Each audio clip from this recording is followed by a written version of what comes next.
out na namin ngayon. Bibili ako ng nyug. Ay, buko pala.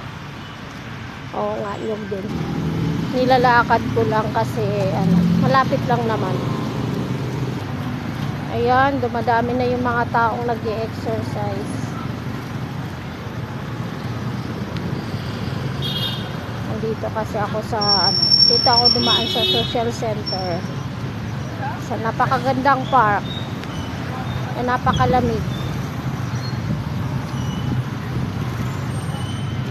Lakad-lakad din tayo pag may time para makapag-exercise kahit sandali lang.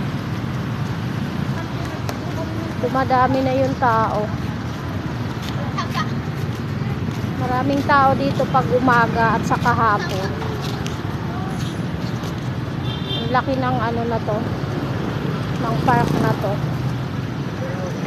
Ayun sa bandang gitna, ang daming tao.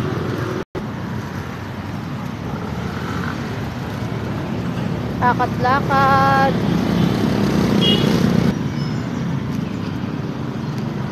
Yung isang araw pa gusto kong uminom ng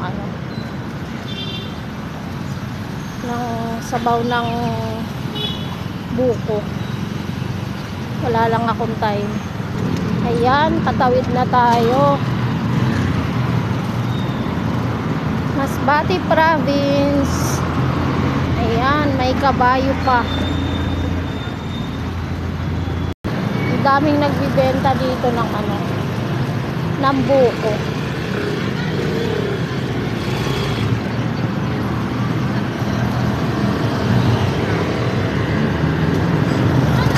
Kuya, pabili. Isa lang. Ito.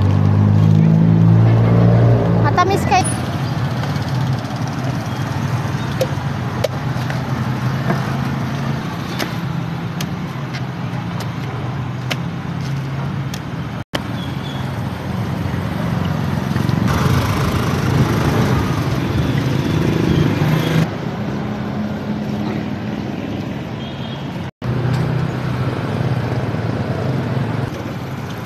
Daming magbubuko dito.